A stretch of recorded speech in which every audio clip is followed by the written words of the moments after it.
ಹೇಳಿದ್ದೀನಿ. ನಾಳೆ ನಾನು ಏನು ಸಮಯ ಕೊಟ್ಟಿದ್ದೆ, ರೈತರ ಜೊತೆಯಲ್ಲೇ ಕೂತು ಚರ್ಚೆ ಮಾಡೋಕ್ಕೆ ಹೋಗ್ತೀನಿ. ಬಂದರೆ ಅವರು ಬರ್ಬೋದು. ಹೇಳಿದ್ದೀನಿ, ರಿಕ್ವೆಸ್ಟ್ ಮಾಡಿದ್ದೀನಿ, ಬಂದರೆ ಒಳ್ಳೆಯದು. ಇದು ಸ್ಮೂತಾಗಿ ಆಗಬೇಕು. ನಿನ್ನೆಯಿಂದ ಕೆಲವರು ಒಂದು 15-20 ಜನ ಕೂರಿಸಿದ್ದಾರೆ. ಈಗ ಅವರು ಒಂದು ಕಡೆ ನಮಗೆ ಭೂಮಿ ನಾವು ಕೊಡ್ಲಿಕ್ಕೆ ತಯಾರಾಗಿದ್ದೇವೆ ಅಂತೇಳಿ ಅವರೊಂದು 20 ಜನ ಈಗೇನು ನಿನ್ನೆ ರಾತ್ರಿಯಿಂದ ಟೆಂಟ್ ಹಾಕೊಂಡವ್ರೀಗ ಅದ್ರ ಎದುರುಗಡೆನೆ. ಅದು ನನಗೆ ಗೊತ್ತಾಗ್ತದೆಲ್ಲ, ಅರ್ಥ ಆಗ್ತದೆ. ಇನ್ನು ಯಾವ ಕಾರಣಕ್ಕೋಸ್ಕರ ಇವೆಲ್ಲ ಒಳಗಡೆ ನಡೀತಿದೆ, ಅದರ ಬ್ಯಾಕ್ಗ್ರೌಂಡ್ ಏನು ಎಲ್ಲ ನಾನು ಅರ್ಥ ಮಾಡ್ಕೊಂಡಿದ್ದೀನಿ. ಇಲ್ಲಿ ನನ್ನ ಪ್ರಶ್ನೆ, ಇಲ್ಲಿ ಶಿವಕುಮಾರ್ ಅವರ ಈ ರಾಜ್ಯದ ಮುಖ್ಯಮಂತ್ರಿಗಳ ವಿರುದ್ಧ ನನ್ನ ಹೋರಾಟ ಅಲ್ಲ ಇದು. ಇಲ್ಲಿ ರೈತರು ಒಂದು ಬಾರಿ ನನ್ನ ಹತ್ರ ಬಂದು ರಿಕ್ವೆಸ್ಟ್ ಏನು ಮಾಡಿದ್ರು, ಈಗ ಒಂದು 7 ತಿಂಗಳಿದ್ದೆ. ಅದರ ಆಧಾರದ ಮೇಲೆ ರೈತರು ನಾವು ಭೂಮಿ ಕೊಡ್ಲಿಕ್ಕೆ ತಯಾರಾಗಿಲ್ಲ ಅನ್ನೋದು ಮೆಜಾರಿಟಿ ಒಪಿನಿಯನ್ ಏನಿದೆ. ಅವರ ಹೋರಾಟ 450-470 ದಿವಸ ಆಗೋಗಿದೆ. ಈಗ ಅವರ ಒಂದು ಅಹವಾಲಿಗೋಸ್ಕರವಾಗಿ ನಾನು ಇದಕ್ಕೆ ಇಂಟರ್ಫಿಯರ್ ಆಗಿದ್ದೀನಿ. ನಾನು ಪರವೂ ಇಲ್ಲ, ವಿರೋಧವೂ ಇಲ್ಲ, ರೈತರ ಪರವಾಗಿದ್ದೀನಿ. ರೈತರು ಕೊಡ್ಲಿಕ್ಕೆ ತಯಾರಾಗಿಲ್ಲ ಅನ್ನೋದು ಮೆಜಾರಿಟಿ ಒಪಿನಿಯನ್. ಅದರಿಂದ ಇದರಲ್ಲಿ ಪ್ರತಿಷ್ಠೆ ಇಲ್ಲ ಅನ್ನೋದು ನಾನು ಪದೇ ಪದೇ ಹೇಳ್ತಾ ಇದ್ದೀನಿ. ಈಗ ರೈತರೆಲ್ಲ ಒಪ್ಕೊಂಡ್ರೆ ನಂದೇನು ಅಬ್ಜೆಕ್ಷನ್ ಇಲ್ಲ, ಧಾರಾಳವಾಗಿ ಮಾಡ್ಕೊಳ್ಳಿ. ಆದರೆ ಬಲವಂತ ಮಾಡಿ ರೈತರುಗಳನ್ನು ಬೇರೆ ಬೇರೆ ರೀತಿ ನೀವು ಅವ್ರನ್ನ ಎದುರಿಸ್ತಕ್ಕಂಥದ್ದಕ್ಕೆ ಹೋದ್ರೆ ಉಪಯೋಗ ಬರೋದಿಲ್ಲ. ಪ್ರೀತಿಯಿಂದ ಮಾಡಬೇಕು ಕೆಲಸ, ಏನೇ ಮಾಡಿದ್ರು ಪ್ರೀತಿಯಿಂದ ಮಾಡಬೇಕಾಗ್ತದೆ.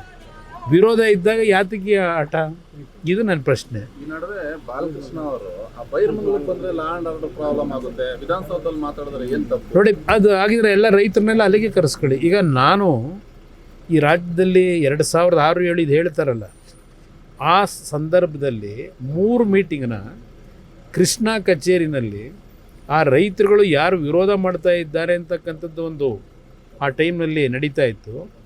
ಎಲ್ರಿಗೂ ಮುಕ್ತವಾಗಿ ಅವಕಾಶ ಕೊಟ್ಟು 500-600 ಜನ ಕರೆಸಿ ಕೃಷ್ಣ ಕಚೇರಿ ಒಳಗೆ ಮೀಟಿಂಗ್ ಮಾಡಿದ್ದೀನಿ. 3 ಬಾರಿ ಮೀಟಿಂಗ್ ಮಾಡಿದ್ದೀನಿ ರೈತರ ಹತ್ರ, ಅವ್ರಿಗೆಲ್ಲ ಎಕ್ಸ್ಪ್ಲೈನ್ ಮಾಡಿದ್ದೀನಿ. ನಾನು ಆ ರೀತಿ ನಡ್ಕೊಂಡೆ.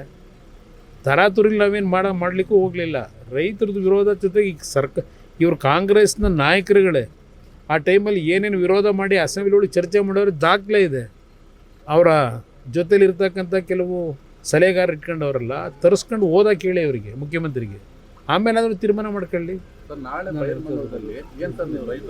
ಈಗ ನಾನು ರೈತರಿಗೆ ಬೆಂಬಲ ಕೊಡಲಿಕ್ಕೆ, ಅವರ ಹೋರಾಟಕ್ಕೆ ಅವ್ರೇನು ನನ್ನಿಂದ ನಿರೀಕ್ಷೆ ಮಾಡ್ತಾರೆ ಹೋಗ್ತಿದ್ದೀನಿ. ಅಲ್ಲೇನಾಗಲ್ಲ, ಕೋರ್ಟ್ನಲ್ಲಿ ನ್ಯಾಯಾಲಯದ ಮುಂದೆ ಇಲ್ಲಾಗಿರತಕ್ಕಂಥ ಏನು ಒಂದು ಇವರೇ ತಂದಂಥ ಕಾನೂನು 2013ರಲ್ಲಿ ಇದೆ UPA ಸರ್ಕಾರದಲ್ಲಿ.